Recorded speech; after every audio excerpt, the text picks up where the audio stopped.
Salve, muito boa noite. Nós estamos hoje aqui no Frente a Frente falando de política habitacional.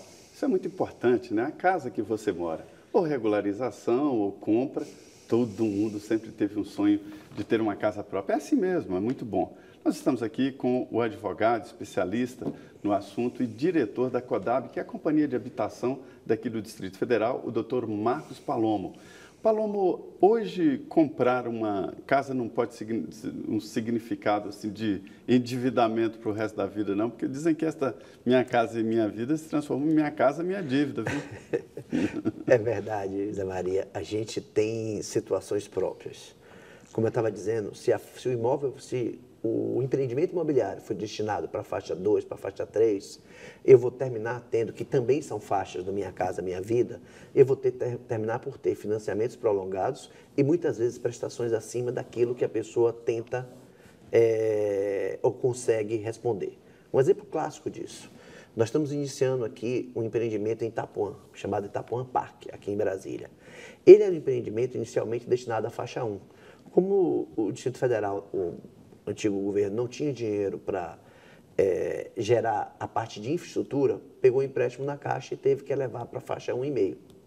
Porém, a CODAB é obrigada a ofertar primeiro a faixa 1. Ora, eu vou ter uma parcela de 300, 400 reais por mês. Reajustável. Reajustável.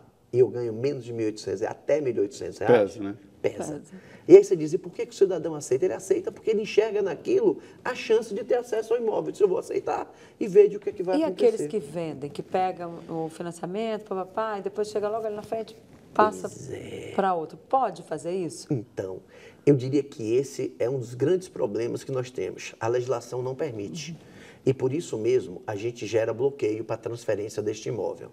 O que na prática a gente vê é que muitas vezes... Mas tem gente fazendo contrato de gaveta. Ele faz contrato de gaveta, é isso que eu ia chegar. Que é aquele negócio, vende, mas olha, fica aqui no meu nome, mas é seu, lá na frente a gente acerta. E aí, quando a companhia imobiliária vai, fiscaliza e diz, olha, está ocupado irregularmente, não foi o proprietário, a gente comunica ao agente financeiro.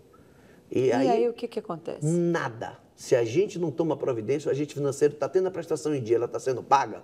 Ele não quer saber. Ele não quer saber porque ele está recebendo.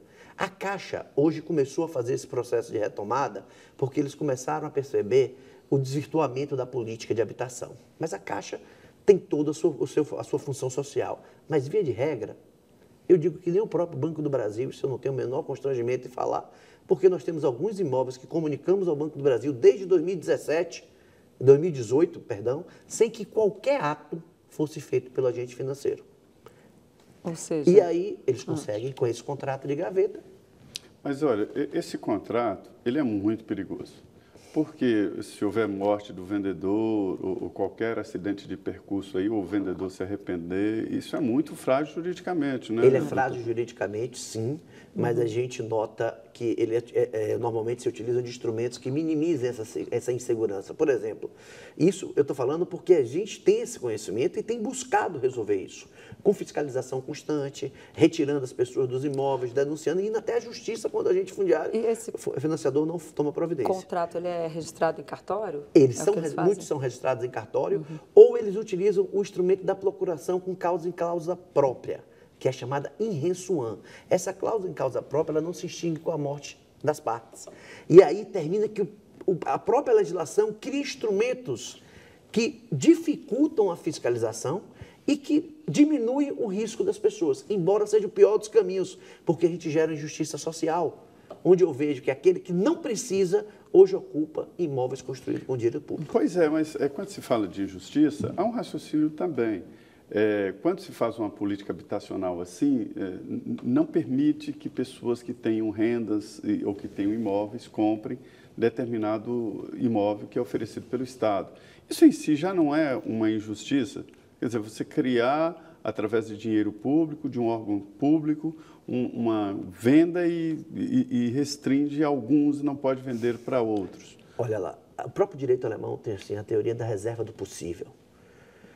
O que é que se subtrai disso? Imagine que todo mundo dissesse, eu quero que todos os meus filhos façam faculdade de medicina. Seria possível o Estado ofertar para todos? É evidente que não. Não, nem privado para todos, ninguém dá. Então, você tem que buscar aqueles que efetivamente precisam. Por isso a distribuição por renda e por isso a prioridade. o Estado constrói para assegurar o direito à moradia. Veja, por exemplo, que é um grave problema da sociedade. A Caixa Econômica Federal não financia imóvel para pessoas acima de 67 anos. Qual foi a solução que o DF encontrou hoje? É o aluguel legal, onde eu pego o imóvel e oferto por meio de aluguel. Eu não consigo transferir o domínio para ele porque ele não consegue sequer o financiamento. Em que pese hoje já se buscam soluções por outros bancos para que se financie por uma faixa maior.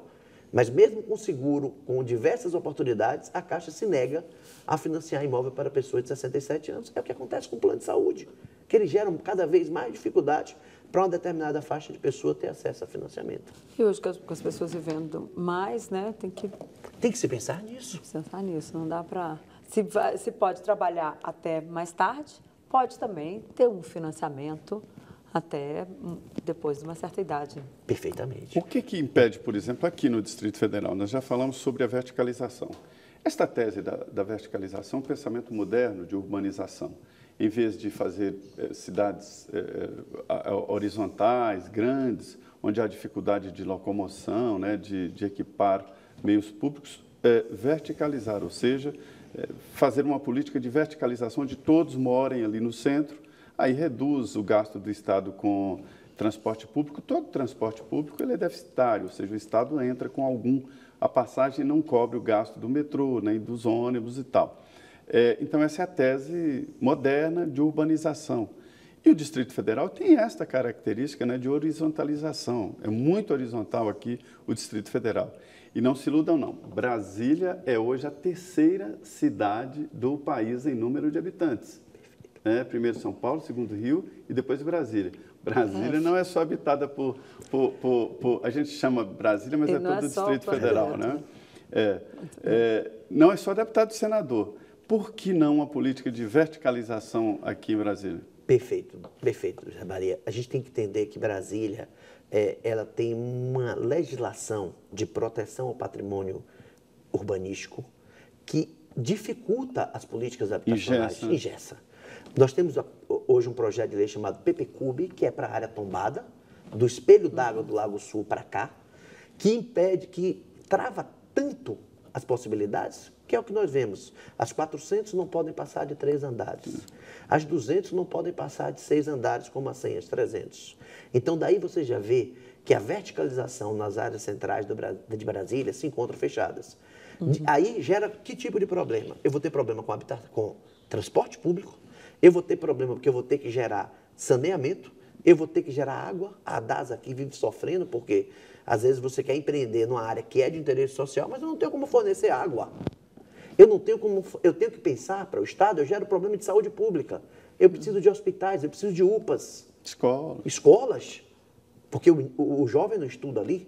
Então, veja que a consequência de eu cada vez mais afastar a população carente do centro da cidade, onde eu tenho emprego, renda, onde eu tenho hospitais, onde eu tenho escolas, eu termino por... E não é só carente, né? Existem grandes condomínios fora dessa... Sem dúvida. Eu termino por diminuir o meu custo apenas num ponto que é a habitação e gerar para o Estado um passivo muito alto.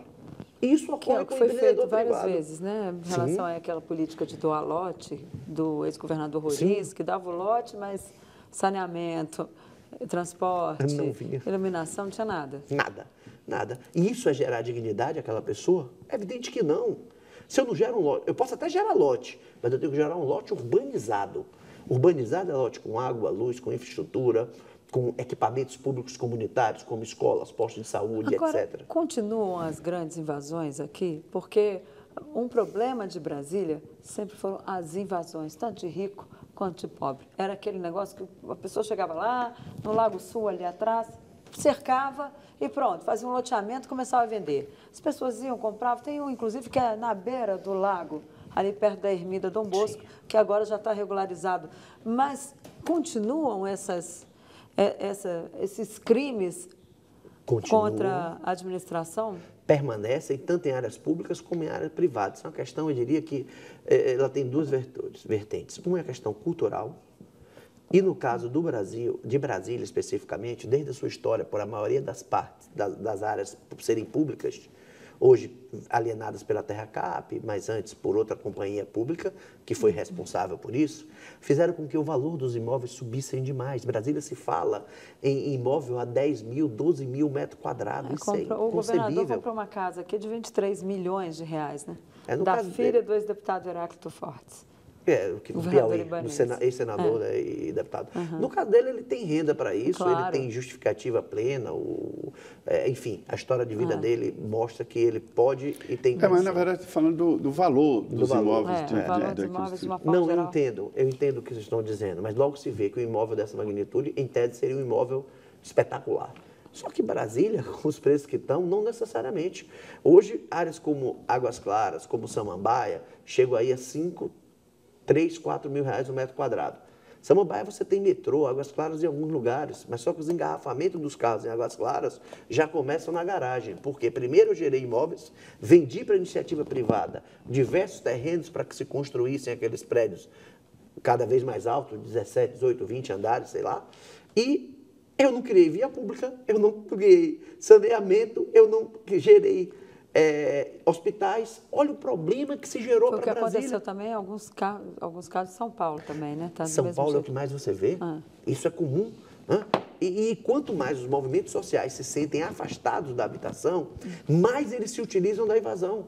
Porque o Estado não consegue gerar na velocidade que a demanda existe.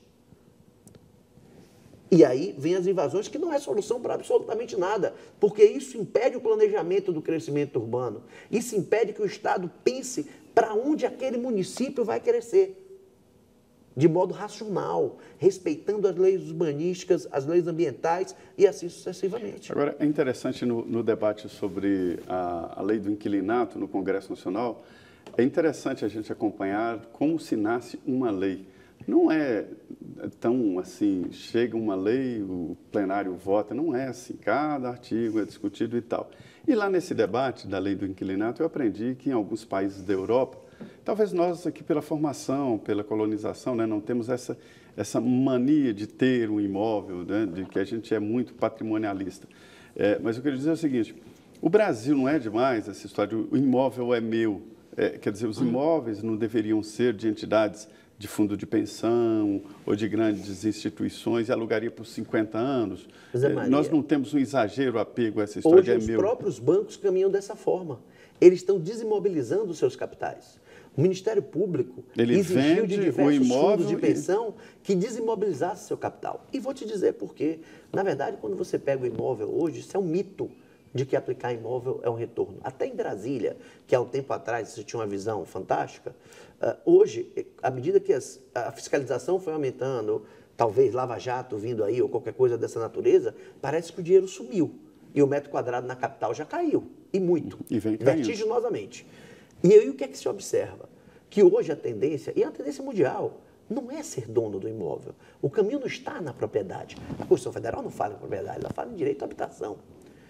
E o que é que acontece? A legislação teve que mudar esse pensamento e facilitar o acesso à locação. Quando você pega hoje a lei de locação, ela foi alterada para quê? Para facilitar a retirada daquele locatário inadimplente. E qual a razão disso?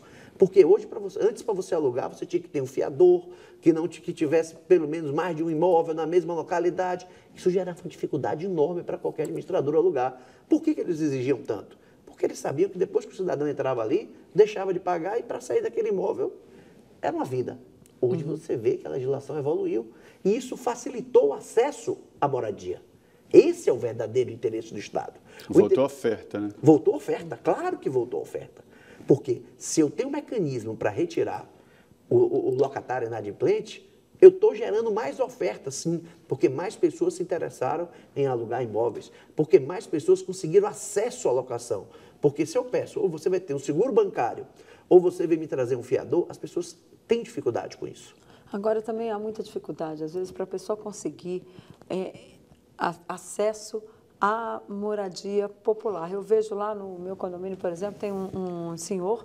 Ele trabalha no condomínio, ele chegou para mim outro dia e falou assim, Dona Denise, eu estou aqui com um problema porque eu estava lá pedindo uma moradia aqui no DF. Ele tentou se inscrever no programa Morar Melhor, Morar Bem. Morar Bem.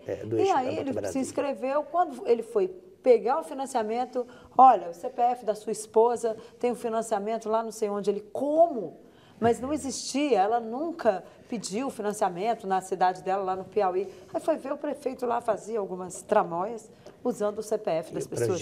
Quer dizer, aí como é que a pessoa fica numa situação dessas? É por isso mesmo, assim, nesse caso específico, você deve estar me trazendo alguém que está acima da faixa 1, que deve, em tese, ter uma renda familiar superior a R$ 1.800. A gente tentando equacionar naquilo que é possível, na faixa 1, a gente retirou a obrigatoriedade da consulta ao CPF. Nas demais faixas, como ele vai para o agente financeiro, não é a política habitacional do Estado, mas é a política do agente financeiro. Caixa Econômica Federal, Banco do Brasil, que impõe a condição deste CPF estar... Mas como é que a pessoa faz?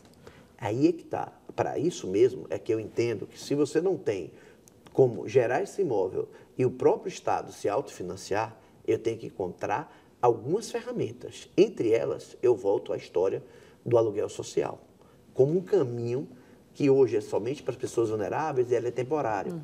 Mas, às vezes, ele é o caminho para essas pessoas superarem essa dificuldade e talvez terem acesso ao seu imóvel. Bom, então nós vamos para o nosso último intervalo. Hoje nós entrevistamos aqui o diretor imobiliário da CODAB, nosso assunto, política habitacional. Nós voltamos em 2 minutos, ainda vamos tratar um pouquinho de política eleitoral também, porque ele também é especialista em direito eleitoral. Voltamos em 2 minutos.